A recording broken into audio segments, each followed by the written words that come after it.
To whom much is given, much is required. Part of that requirement is sharing. Culture is the heartbeat within our lives, and it's at the core of so many things. While we live in a time when we are starving for wisdom, I welcome you to your wisdom retreat at Culture Raises Us. Today's guest, Darryl Phillips, Executive Director of the ASAP Foundation, which is dedicated to fostering greater awareness of drug and substance abuse. The Always Strive and Prosper Foundation was actually birthed by the unfortunate passing of ASAP Yam some years ago, and they've minimized really the impact of drug abuse, misuse, and propaganda since. Darryl's also very much an experienced entrepreneur, director, producer of film, multimedia in general, and other forms of entertainment. But before we get into his story, I would love to get your thoughts on when you hear culture, what does that mean to you?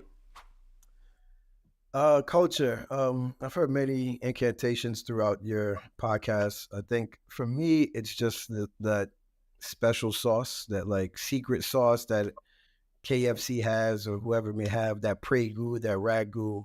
But it's the elements that kind of combine to give something a composite,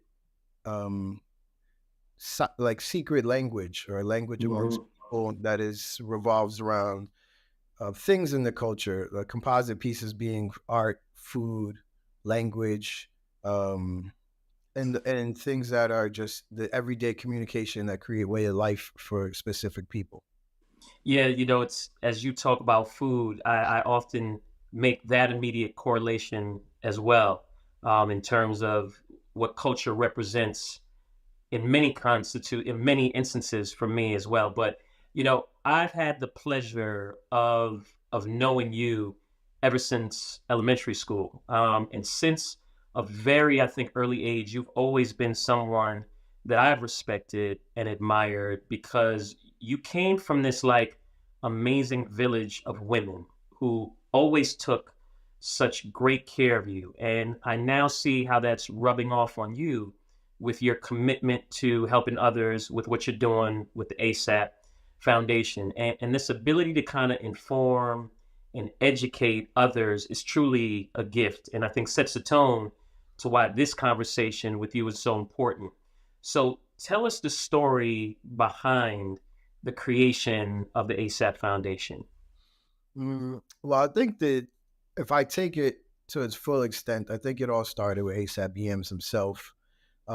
Many years prior to even the foundation existing, which was the concept of ASAP itself, which was Always Strive and Prosper. And I think for Yams, it was, as an architect of things, was creating a name of something that you could believe in, that was inspiring, that was more so than just thought-provoking or shock and awe, which I think is given to a lot of street epithets or cultural epithets, is like, he focused on something that would ring synonymous, that would encourage and be inspiring within the culture itself. Right. People say, "Oh, is it ASAP? Is it as soon as possible?" Or no, it's Always Strive and Prosper, which is something that you always want to be able to do as a being. And prosper doesn't have to be financial; it can be emotional, it could be spiritual, it could be through simple things in your community can have you prosper. And so from that, I think when he started the mob, and when the mob started coming together, it was about embodying different pieces and aspects of the culture, always striving and prospering through the culture itself, and having different elements that represented a collective of artists, and whether it could be fashion, whether it could be rap or hip hop or production. And so from that, I think he had this holistic perspective on what culturally could be embodied under something or within something. And then meeting Rocky and the collective when they were developing, spent a lot of time around them filming and doing other media and content development.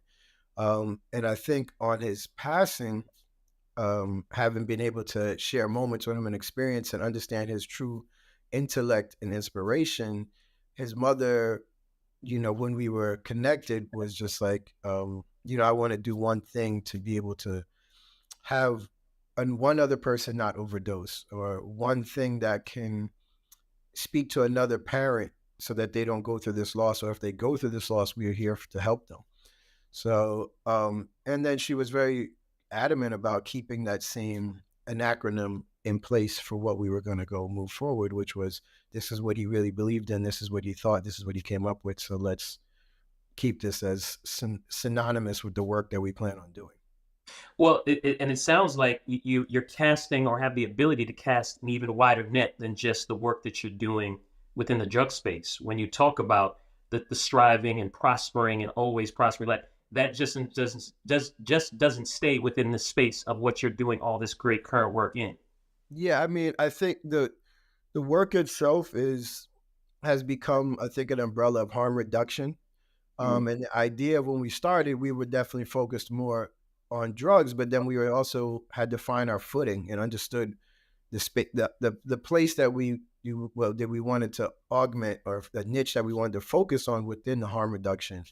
And I think once after having a chance meeting with Dr. Carl Hart, it was understood that we wanted to create something that could speak to Yams himself if he was still with us, Mm.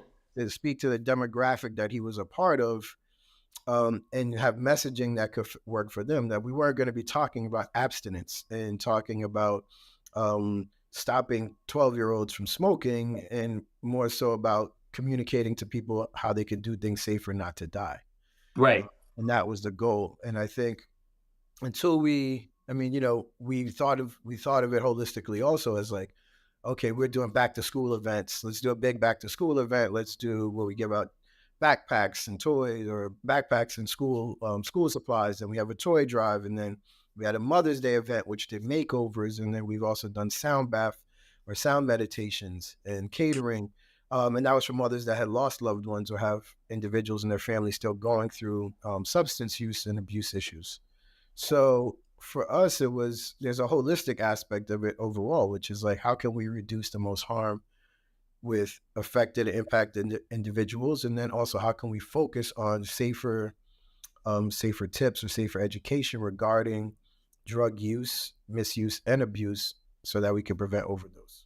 Yeah, which again is another amazing thing that I think you all bring to the table, and you just said it so eloquently about this is not about driving abstinence, right? This is about driving awareness that if you do, here are some of the tools and the things that we'd like to share with you to inform you Mhm. on how to manage it as well as possible, right? Yes. And I think when I look at drug culture as a holistic, drugs themselves and substance abuse, I think there is a significant role that that still plays in shaping the culture that we know today, right? And before the unfortunate passing of Stephen, was his name, right? Mhm. Yams. Was there a particular moment where you realized how big and instrumental this drug culture was to influencing our overall culture of life? So I think a couple of things come to mind. One is us growing up in the early, I would say, earlier hip hop years. Hmm. A lot of the, and I don't, without drug culture, it was actually, hip hop was our news channel, and it was telling us what was going on in our community, and we knew like herb for us, weed was like a That's big right. thing. It was Cypress Hill, That's or right. rolling a blunt, Phillies. It became a different thing that was like, weed became a big part of our hip hop culture and our hip hop experience for most of us at that time. And then also, I think that was a cushion because crack was something that was like in our face at Mm, that time, and so there was this dichotomy or like split, which was like, okay, conscious, quote unquote, conscious rap, or like certain parts of rap, whether it was Tribe Called Quest or whether it was, Funk Dubious or Cypress Hill or things like that, they were embracing marijuana as kind of like a safer conversation or regular conversation. And then there was the aspect of the economy of drugs in our music and in our mm, culture. You know what I'm saying? Which was, I'm gonna get rich doing this, or this is what I do to get by. mhm, One thing I think that taught us in the future, but we didn't really understand it then, was to not stigmatize drug use or what aspect people play in the drug ecosystem. So I don't, I try to understand that overall. But I think then I knew the power of drugs in the culture, and that's also in rock and roll. That's in the Mm-hmm. I think we have to open up the conversation and look at what drugs are. I look at people and they say, "Oh, well, this person is doing this, or this person is a such and such head, or a cokehead, or this person." But I'm like, but you drink 8 cups of coffee a day. Ooh, You come on, bro, come on. Ooh. so it's everybody has their forms of self medication. Everybody has their forms of being able to sustain their functionality. And we can't really demonize certain people that may have different weight in life and need a different kind of um, thing to get them by. And I'm not supporting that, but I'm just saying let's take away all the judgment, and then we can actually start dealing with people one on one and provide help. It's usually not the drugs itself; is what's behind the issue. Mm. Yo, the way you just broke that down of how when we were growing up, to your point, the demonization of drug use. Mhm. How do you look at that now with cannabis being this for-profit business model that's very different from when we came up, but also I think is very synonymous with that of the era of when prohibition with liquor, Mhm. right? And this coming of this now huge industry that many people and families and lineage of families have benefited from. How do you now see that helping to not only minimize the demonization, which it has, I think Mhm. we could both agree to that, but that there is this element of, okay, now that it's legal, it's even easier for you to now position the type of conversation and mindset that you just shared, even more so, I would assume. Yeah, I think the idea is that, I mean, the overall goal that I think or ideal for me is that all drugs are legalized at some point, because Mm, there are certain drugs that are legalized now. And I think we just look at it in a way, we look at it how things impact communities. So, more people are dying from DUIs and alcoholism and substance abuse than usually most other drugs combined.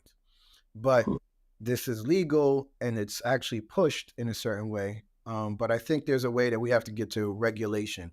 And part of the reason why we have so many problems right now with fentanyl and other things being in other drugs is because we have this black market that we can't, that I don't want to say control, but a black market that is relegated to not being regulated.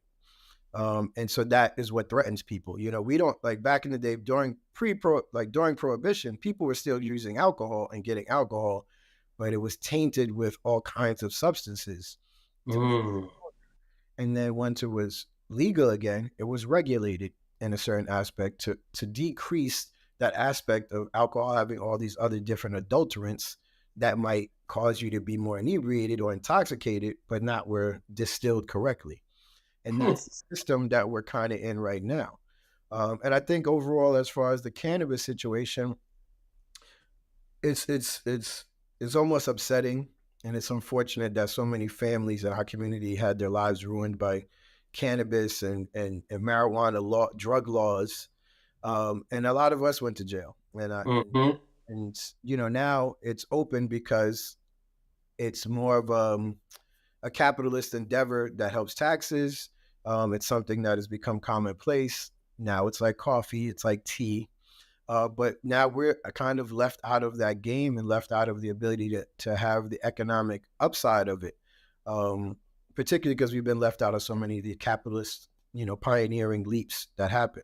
So I look at that as unfortunate, and hopefully people will be able to find other ways to make use of cannabis and make use of the cannabis economy without it just being flower sales. It could be. Yeah, so let's talk about that because a big conversation that we have here is, how moving forward are we going to continue to shape and mold the cultures that we have participated in, created, and in many cases given the IP away. Mhm. And this one, and the way you just discussed it, there's a lot of work that we need to do to ensure that we are on the front end and not the back end. Do you have any thoughts or ideas or insight on where those places are, what those things are that we should be doing so we don't get caught on the back end again? Well, unfortunately, we are in the back end. We're already behind the 8 ball as far as this the cannabis economy is situated, I think, for Mm. its next stage. But I think overall, people have to look at things, I would say, an entrepreneurial aspect is like, how are they connected to something? So if I want to start something new, a new business, I want to make cookies. Okay, do I know how to cook? Am I a chef? Do I Mhm. like food? And so I think in the cannabis culture, people, need to just understand that there's a big playing field overall, and then see where they can fit into that playing field if this is a passion or if this is an area or industry they want to be involved in. So it's like, okay, I can be involved in creating CBD products or THC products that can be edibles, it can be salves, it can be Mhm. different things that are actually medicinal, not only recreational. And look at the different layers of where you want to see yourself um, in that situation. I know somebody that's like doing packaging, and that's Mm. all they do. They just do Yeah. packaging, and they do packaging design, and they're doing very well. And that was having been in the aspect of growing, cultivating flower, and Right. just like, oh, actually, this is where my true gift is in that, So let me apply it to that. the And guess graphic. what? You're applying some magic because you can't even tell with some of these joints what's regular candy or what's cannabis infused. Bro, wild. I've got stories. Yeah. No, it's true. But that's what happens when it becomes an industry. Right. Before it was, I think I'm old enough to remember weed in manila envelopes, as shake or pre rolls, and then now we see it's packaged and it's got shelves. We got dispensaries, we've got stores acting like dispensaries, so it's evolved, and all the aspects of something are going to evolve with it, such as hip hop. Before it was like, okay, it was a certain things. It was 12-inch records and singles. And then I think we remember hip hop albums all of a sudden, and Raising Hell or Beastie Boys with, so then it became something. The more it became an industry, the more that the other aspects of like someone's like, oh, I just design album covers, and it's That's like, right. or I do graphics for a record label and I'm getting $200,000 a year. And so there becomes these industries, and you figure out where you fit in Where you with your fit in. talents or your passions that you have. Well, I tell you, man, the power of influence is very real. And I say that because what many may not know is that you were probably my first exposure and example of having a serious shoe game, bro. Good. Because and this goes back to third grade where we met and we built our brotherhood. Because you always had, the latest and greatest due to being the little brother of big sisters who were fly, Mhm. and your mother who always kept you so fresh. I see this strong correlation to what you are now doing, but want to know, how do you see your influence helping in this next generation of youth and beyond, understanding of the implications of, just dire, drug consequences? Well, I think that's okay, seeing trends. I think that's what goes back to our youth. It's like kind of seeing trends and where we see ourselves in it. So it's like, okay, we like these shoes. You and I would go to KP Kong or That's right. Choice, and Choice on you know, 103rd. Sir. so we were looking at these spaces and was like, okay, this is where what we're into. And we recognized the trend that we wanted to be a part of. And I think a lot of the youth today are recognizing aspects of the trends that they would like to be a part of. Like they're not into smoking weed as much, but they're into taking pills.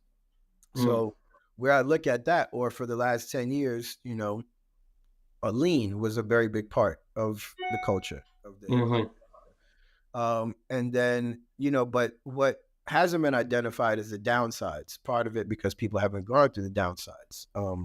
But I look at it, and so let's say now when we're talking about fentanyl, right? And so fentanyl hmm being in um, cocaine or ketamine, or it might be an MDMA. So it's making its way into powdered substances. And that's what's attributing to a large increase in overdoses as well. But when I look at it, that it's present in black market pills, and pills are becoming much more popular amongst youth of a certain age group from like 12 to 25. as far as like a new demographic, um, in a mass way. Um, then you look at it, I was like, oh, there's a big danger. There's a big red flag here because a lot of these pills are going to be tainted with fentanyl. Mm-hmm. A younger person or a person in general, but I feel that this has more threat for the youth is that they may be thinking they're getting a perk 10, a perk 20, and it's actually 10 times stronger. Or part of that pill has fentanyl in it, so it's something that is probably going to cause them to overdose because their opiate tolerance is not that high. The person did not properly, put this substance together or this pill together. So that's what I look at as like the future of like, oh, they really need to know these things. They need to know the jeopardy they're um, in regards to what's available in that market. So we have, besides what we've been doing with our fentanyl test strip kits, which we distribute to bars and restaurants in the city. Um, that was something that we saw as like, hey, wait, this is a community that's already taking drugs. It's in a bar, and you know, drug use is going on here already. Let's see what we can do to put these boxes in here that have fentanyl test kits, has easy instructions that people can take these home with them. So it's a matter of just creating, I think, an area or an aspect of the culture that's interested in engagement and information so that they can increase their awareness. You know, the youth is already in tune to trends. So we have to someone make a trend in normalizing drug testing, like Mm. person testing. So like, okay, if I'm using drugs, I need to personally test it. Or I need to inquire where those drugs came from, so it's not just, oh yeah, pass me that spliff, or oh, you have a couple of pills. It's like, where these come from? And then, hey, we should test these before we use it because people are dying from misuse. Mm-hmm. So that's it. We just have to standardize, make that a trend in itself that people are becoming safer. And I think that's a little bit of our underlying, or a lot of our goal is to normalize and make it a trend to be safe in drug use. Yeah, and another thing that I think you are exemplifying is the notion of meeting people in situations where they are. Definitely. Right, right. Like what you just walked through is a beautiful case study of meeting people where they are as opposed to trying to meet them where you need them or want them to be. Right? You've adapted, and when you look at trends, that's the thing with trends, right? You now once you know the trends, okay, so now what are you going to do with that information, and how are you going to meet people in that space rather than try to counter the trend because it might not work with the vision of the long-term plan that you have, rather than take the trends, meet people where they are, and then help get them to where you'd like them to be. Exactly, which you are a master of. I may have started a small shoe game, but I remember when you first were like, seeding the newest, latest sneakers on certain celebrities within the industry, and you kind of knew people's personal style. You were meeting them where they were at with what you had or what you thought was specific to them.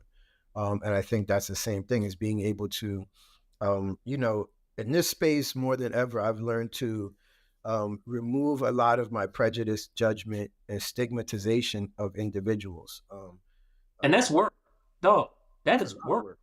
Yep. because we are so programmed, and we are also so suffering from that being done to us. Yes, and we have to remove these algorithms that we've already adapted to that we kind of assume about certain people. I would say, I understood and had seen people that were used heroin or used opiates.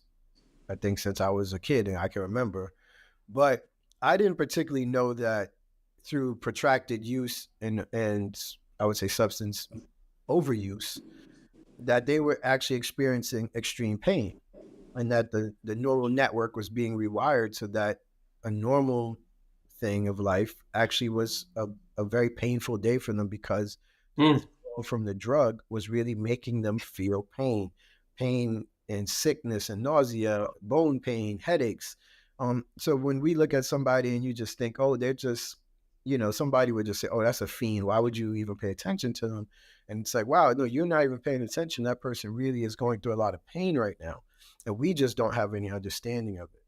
mm, So, true, that was one of the early realizations where I understood, like, oh, okay, I have to change my whole framework on that's things, right. you know. In our era, we grew up kind of looking at people that were, we used the word crackhead probably a million times in our life, Yep. uh, which is horrible, at this point. And Hmm. and we just kind of relegated these people to the side as far as like, you made your future, you made that bed, you lie You in it. made that bet.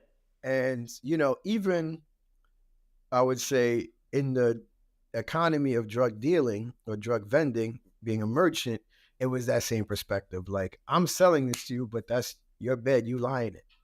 And That's we right. were desensitized towards, how we were all playing a part in the same system, and how overall the larger institution of government, law enforcement, were actually playing a much bigger part in that criminalization aspect, and then overall also just, I think that the overall destruction of our communities. I think. Well, listen. Now you pinching a nerve because studies definitely indicate that Black communities are disproportionately affected by drug overdoses and the consequences of substance abuse, right? So, from your perspective, what's the underlying causes of this disparity? I mean, I believe the disparity. If we go back to it, it's just, the original kidnap of our ancestors to this country, that disparity, and then starting and then building up the industries of this country, um, and not being able to impart to be a part of that ownership.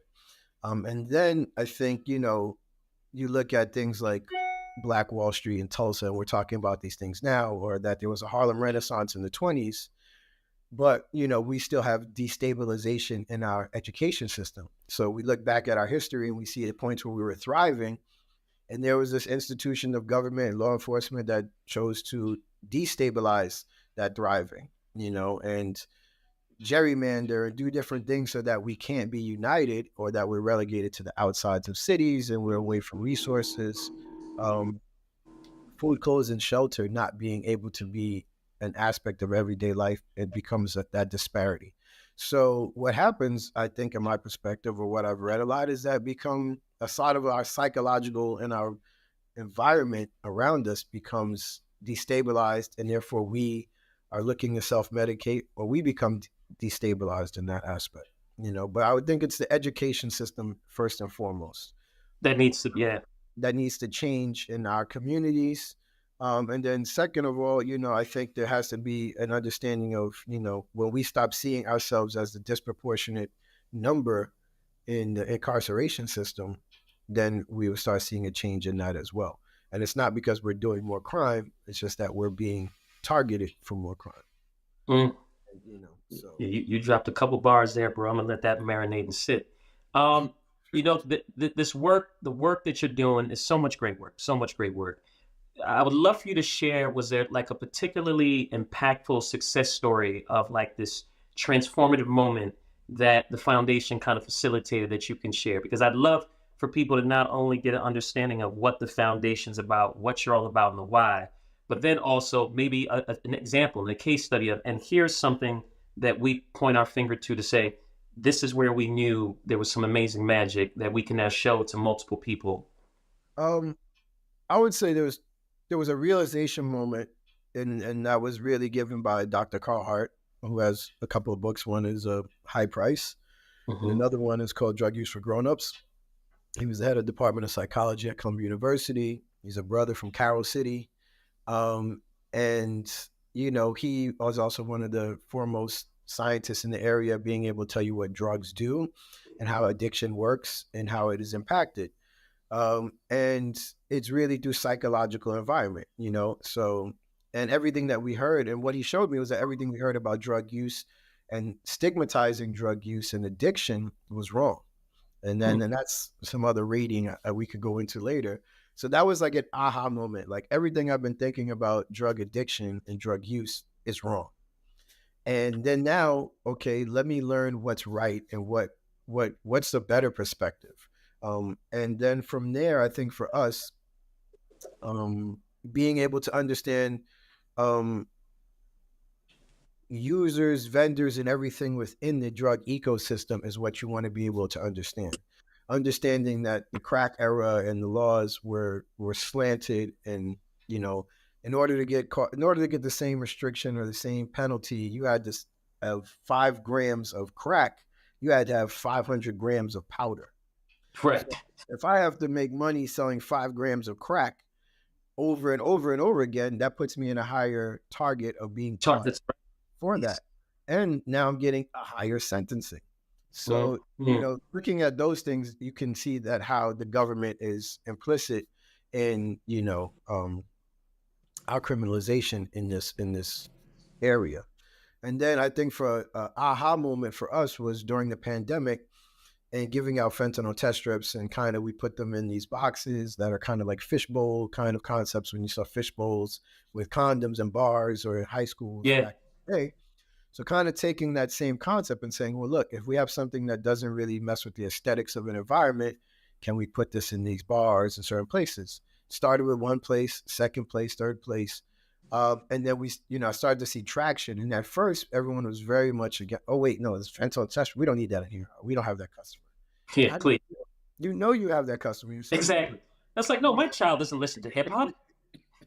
exactly. So there was this idea and fear aspect, but then I think what it was I started appealing to like bartenders and managers actually started losing friends, and it reminded this over. So we began to give out the kits, and certain places became more apt and more open to taking them. And then there was an Eater article, and then a Washington Journal article, or Washington Wall Street Journal article, or New York Times talking about this program amongst the harm reduction work of the city.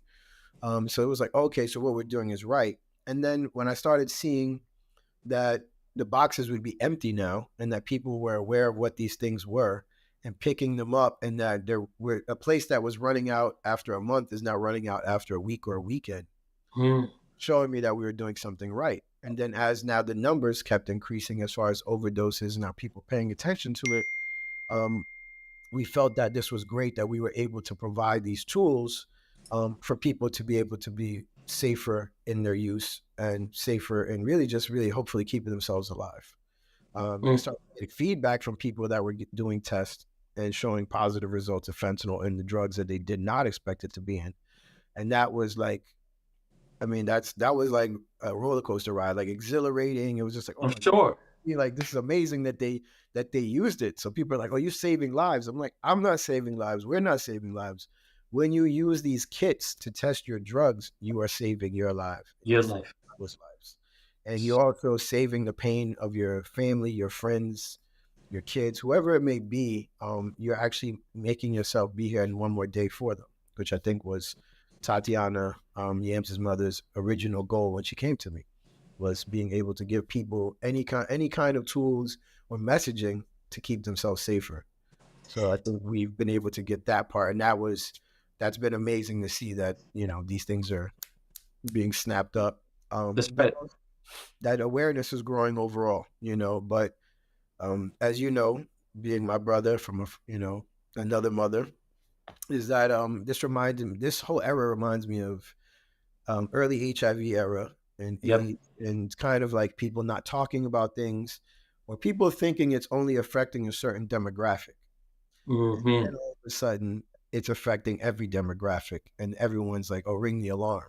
So I think that's where we're at right now, where it's like within 5 years, everyone will probably know someone that has overdosed. It will be Mm-hmm. a degree or 2 degrees of separation, which is unfortunate. But I think, that's where we're going, where it's like everybody thought this was relegated to people that only use certain drugs, or people that have addiction issues, or people that are,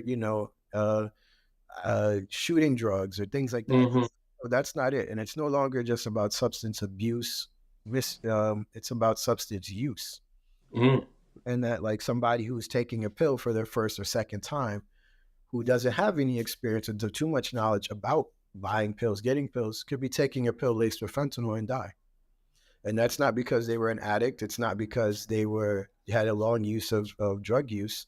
It was just because of negligence and the lack of awareness and education. Well, I think part of the process that you just walked through, you talked about the learning of drug use and drug addictions and it being wrong. What was that? What was that part? Drug use and drug. Oh, so that part really revolves around. We had those commercials. This is your brain on drugs. You know, Yes, I remember those. fried egg. Black Pen, Nancy Reagan, Ronald Reagan. Meanwhile, these guys, they're using cocaine to fund Iran Contra missions. So um, at that point, from Carl Hart, what we were learning is that like there were studies done where they put a rat, let's say a rat in a cage, and say, Hmm. okay, here's some water with some cocaine in it or heroin in it, and then you'll watch the rat run around a cage, go back, keep going back, drinking the water with the cocaine, keep going back, keep going back. So they're like, oh, look at this. This is how addictive this substance is. But they're not looking at the fact that they have the rat in a cage. So now let's say you put a rat in a big cage, with 50 other rats, some food, and some cocaine and some water. The rat's gonna go to the cocaine water much less. It's gonna Hmm. do rat stuff with rats. It's gonna go mate. It's gonna go hang out. It's gonna go dig a hole. It's gonna go, and it's probably gonna come back to the drugs at some point as well. But it is not completely a vortex of drug use. So what we Hmm. look at is our communities are like these cages, and our lives can be these cages. Not just to say this is marginalized experiences, but our communities are cages. We have food deserts, we have projects, we have all these things that keep people encapsulated like a cage, in which now you put drugs in there as one of the only aspects of self medication. It's not like we're doing yoga studios in these places, Mm. or how about health food places? Come on, man. We have Come two on. liquor store, we have fried fish place, and a bodega maybe that has like cookies and sugared cereal, which is probably our first introduction into drug use, sugar, Boom. drug abuse, sugar, so it already starts patterning the youth and our kids and ourselves with sugar as a drug that's in almost everything we have at our food location. That's not really even food, so the abuse issue starts early, or the substance use issue starts early, and then we look at it as like, yeah, we got to change our psychological, physical environments in order to break these like cycles. And so I'm not, I don't look at it as, oh, this person just had, it's just really usually a couple of mishaps in life that cause people to take drug use functionality and then become um, dysfunctional. And it can be the marriage, it could be a divorce, it could be a bad grade on a test, it could be a lack of love from parents, it could be so many things that just kind of trigger that excess. Um, Hmm. it's not about a personal weakness. It's about just maybe not having that support structure. Yeah, So yeah. And that. now you're definitely, kind of teetering into, even broader conversations with your sentiment here, even outside of, drug use or the misuse or the mishaps around them. And given, your extensive history that I kind of alluded to in the beginning within the music industry and content production of documentaries regarding social justice and activism, if nobody can tell yet by the way that you speak. What's your thoughts on the current state of our culture and what's needed for the further advancement of marginalized communities? um what we need, I mean, we need a lot. I know. And we need to really have unity. And I think one major thing that I'm like paying attention to more is like, the equation of like black capitalism and black excellence, you know, Hmm.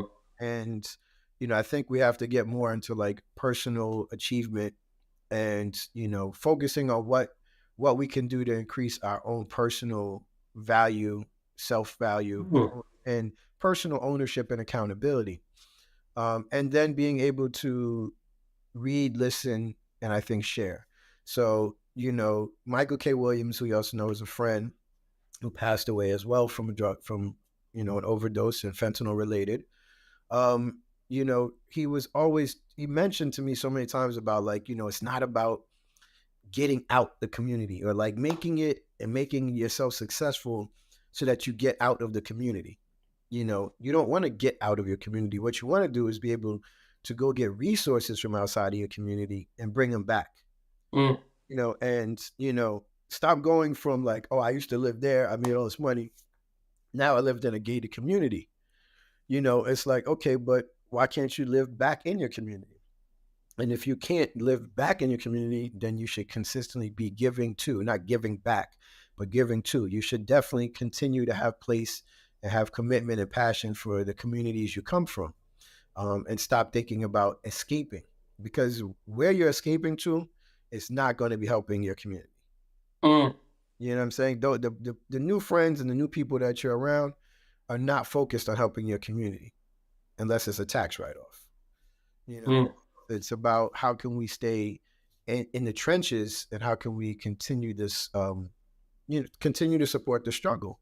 And if you come from the community, you know what those struggles are. And it's often just being able to have that, like, that aspect of, oh, I learned this over here, or I got this over here, let me bring it back to you. And not piecemealing it. So I just look at that as one thing. And then, I think is reading, listening, and sharing is like the main things that I think that are simple to be able to access if you have nothing, but life itself, or if you do have a bunch of things, you still want to be able to share. And I think those are the three elements that I'm trying to focus on personally.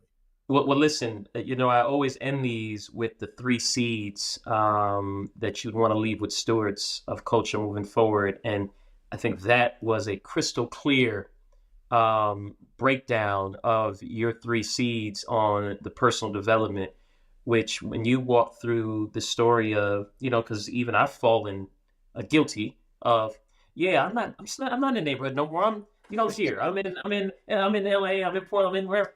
And you're right that there has to be an element you would think of, well, why did I have to leave?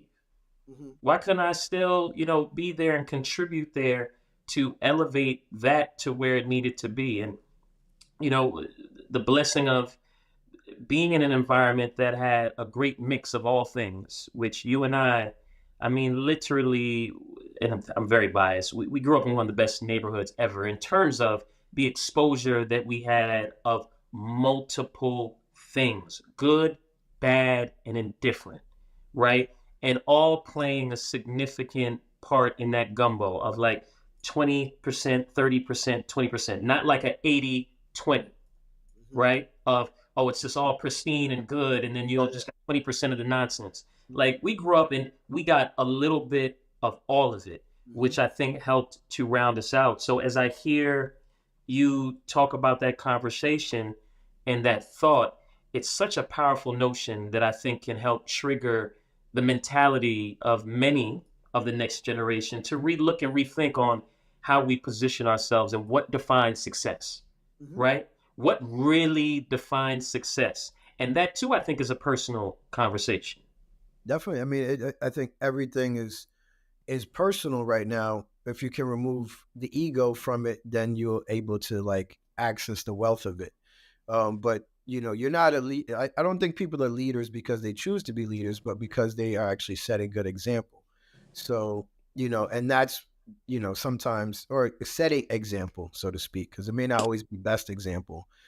People can lead people into other things, but leadership is a quality of like probably a person that is doing a lot of self work and understands in a certain way of being able to share that information with others, and that gives them a little bit more power, and it gives them a little bit more followers, so to speak, or collective. Well, listen, bro. One of my desires in having you on was based off the fact that you played a significant role in my life. Um, you Likewise. know, I looked up to you from day one on how you carried yourself. You were always a very refined, smart, and then fresh, brother and friend. And you exemplify what you just said of removing the ego to access the wealth. You've always been a wealth of knowledge, of character. I mean, you went to, and like everything you've done, I've always been applauding you and been like, this guy has made me a better person because I was in striving to be like, yo, Darryl's doing it, B. I gotta do it. I gotta do it. And Likewise, that so, was both ways. That was no, listen, and I appreciate that, but I want you to get these roses. You're gonna take these roses right now. And so as I look at what you're doing with this foundation, bro, I can't tell you how proud I am and why I wanted to share this, because there's many who are not maybe exposed to you and what you're doing and the work and the great work of the foundation and Yams's mother's vision to stay behind this. But it is so necessary. You're so appreciated and valued. And I just thank you for being the stand-up individual that I got to meet in third grade, bro. Those principles have grown tremendously in you and have not dried up. And for that, I want to applaud you and thank you. well, thank you because I mean, thank you in general as my brother. And I thank you because you've always been that consistent inspiration as a brother, as a father, as an entrepreneur, as a person that was just really always looking to excel. And so it was like part of like a reflection aspect. So I was like, damn, Aster's doing it. So I could do it. And then also like your family, your mom, your dad, that was like, that was part of that special sauce in the culture. So Mm. coming to your house, it was a cultural experience, whether it was the curry chicken, Talk, come on. or I was whether it proud was about that curry chicken, bro. that lemonade, and it was a certain aspect, but also you know, your mom would be working, my mom would be working, but I was like at your place. I was at your house, or I could be there. And that was like a second family. And so that's part of our cultural experience. It's like, oh, that's my brother, but no, we have different mothers or we in different households, but this is my brother and I'm treated as family. Uh, Mm-hmm. I think I remember even when I was going away to school, you and your mom brought me a book bag, and Mm-hmm.